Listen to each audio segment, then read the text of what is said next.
So then Sam, the IMPACT ZIG FLOAT.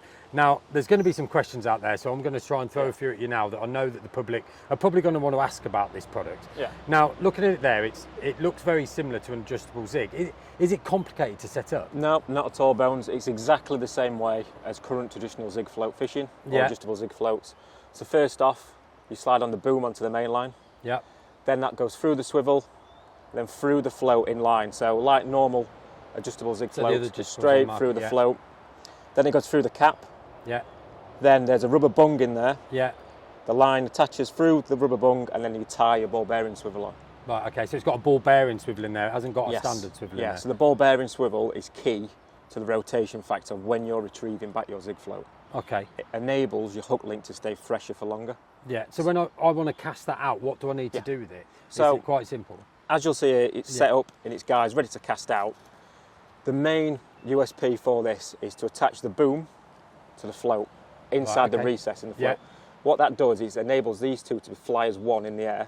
Yeah. And on impact, the float spins in the air, and on impact, the lead pulls downwards force. Yeah. And the float wants to go up because they're two opposite things, weight and air. So they float, that comes down, and then that pulls out of the float, and then you can set your float wherever you want in the depths to sort of fish out. Brilliant. So super simple to set up. Very, very simple. Super effective anti-tangle. Very simple. Nice.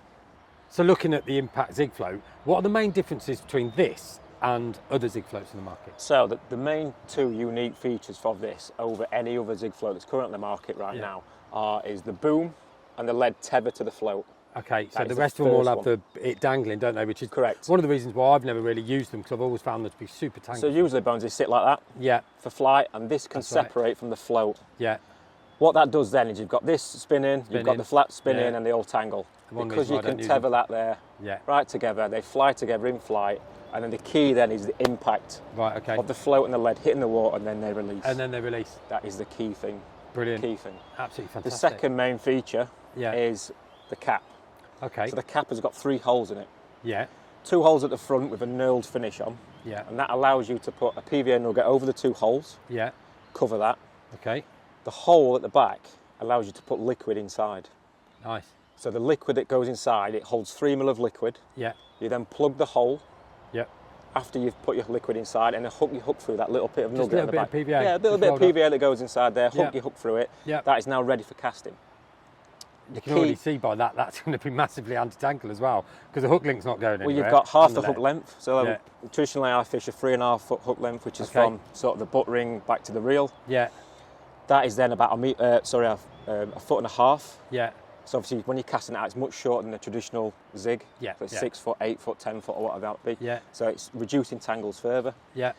That's tethered back to the float, and then the liquid inside is going to seep out and engulf your hook bait, attracting fish to you. So you don't have to be accurate. Definitely very different to anything else on the market, that's sure. Nobody else can offer that attraction in that area so accurately. Absolutely fantastic. So Sam, one of the things you've said then about this IMPACT ZIG float is the fact that it has the receptacle for a little bit of liquid. Now, I know you yourself have been using this for nearly 2 years because it took a long time to develop. Yeah. You must have got through quite a lot of liquids for it. What have you found to be a really good liquid in there? Yeah, so first and foremost, we looked at oils. Yeah. Oils were the best liquid that we found at the first because they float, so they engulf the hook bait coming out of the top of the float. Yeah. But then we quickly found adding dense liquid food to the oils, mixing them up in a bottle and putting it inside the float. The dense liquid sinks, the oils float, and that engulfs all the hook bait. Yeah, it stays there for longer. Nice. So you're drawing the fish into you. So you don't have to be as accurate like normal ZIG fishing. So you can be in that 1 or 2 foot column like normally. Yeah. You can be in a 5 or 6 foot area, and the fish come to you and draw them to the ZIG float. So you're talking things like old school using like evaporated milk? Yeah, so evaporated milk, that kind of, for spomming, that you use for spomming, that kind of thing. Milk's really, really good. Anything that clouds up the water column. Okay. But it's up to the end user. Yeah. Your imagination is just, whatever you want to put in there. But colours, certainly oils and dense liquid foods are the ones that I would be looking at. So once the PVA's melted then and everything's set, does all the liquid just come straight out? No, the liquid stays inside the cap. Okay. On impact, you'll get a little bit of leak that comes off on impact, but it all depends on how you cover those 2 holes. So if you really sort of hold it on for 5 or 10 seconds, it adheres longer.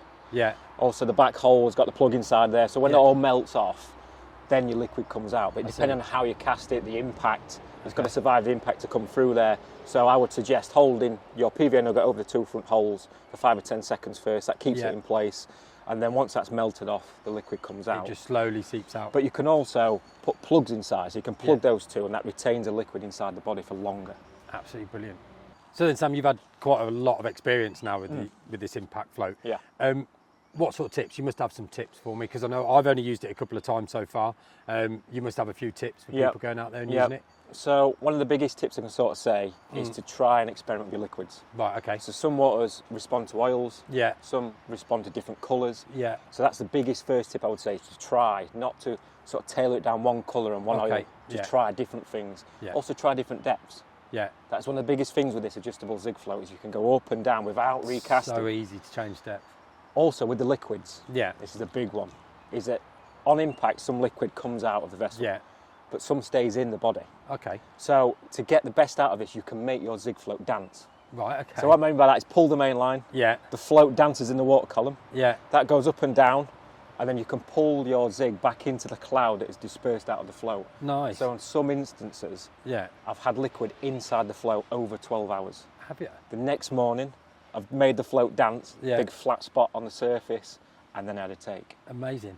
So what you're saying, like, so if you've got a 3 foot hook link, say, you could bring the float up 3 foot, give it a dance, bring it back down 3 foot to the same spot, and it's left sat in that cloud. Yeah, so if you're making that dance, bring your float 3 foot down into that cloud, and it attracts the fish to that cloud. Definitely going to be giving these a go. I'm really looking forward to it. Let's just quickly talk about lead, Sam. So with this impact float, what have you found the best lead to use with it? So the best lead that I've found to use this is this dumpy heli lead. Yeah, okay. So with the ring on the top there, obviously that will pull out of the float. Yeah. The reason being, you don't want the lead to surpass the end of the float. Right, okay. That gives something else to tangle around. So if the lead is sat up near the boom, as tight as possible up there, that flies as one and there's less to tangle in there. Brilliant. So you wouldn't use like a normal distance lead with a swivel on it? You can, but obviously you're trying to minimise the tangles as much as possible with this method. So I would always recommend a lead with a small ring on the top. Okay. Basically taking the swivel out of the... So you could cut the swivel off a distance You could cut the swivel off, yeah, you could. It will still... Because there's a swivel on the boom, isn't there? Yeah, there's a swivel on the boom. You'll still need the 90-degree angle, as long as it creates that, which it will do with the link there. Yeah. You don't want the lead to surpass the end of the float with the swivel and stuff. While on the subject of leads, is there a specific size that you use or you found works better? Yeah, of course. Now, with the name Impact, you need a lead that is heavy enough to pull away from the float on impact. Okay. So we recommend a 4-ounce lead as optimum. Okay. The reason being that for 2 reasons. Firstly, is that lead, you need a decent lead to anchor to the bottom for bite indication, so you don't want that to move. Yeah. And then secondly, for the impact and the release of the boom out of the float so they peel away. So you could get away with the 3, but you'd recommend... You could get away with the 3. Now, it's also determined by the distance you're fishing. Yeah, so if you're fishing 20, 30 yards, we recommend not to put it in the clip. It's to sit it in conventional mode on the outside with a lighter lead, let's say 2 ounce or 2.5 ounce. But with anything you're casting distance-wise to minimise them tangles, we recommend a 4-ounce lead. Brilliant. So this is probably the most important question, is what results have you had using this? I've had great results, Bones, to be honest. I've had fish up to £40 have you? On this. It seems to be attraction is key. Yeah. And also the stopping of the tangles. Yeah. You're getting one cast out there, it's not tangled, the attraction's in the area. The amount of times that I've had bites almost was in 5-10 seconds. Liquid is coming to the area, fish come straight to it, and but I've had fish up to £40, numerous 30s on it. It's just, the method is unbelievable. It takes the fishing, or zig fishing, next to the next level on. You've got that attraction in the area, it's just, you can't beat it. I do love a bit of zig fishing, I can't wait to get out and play with these.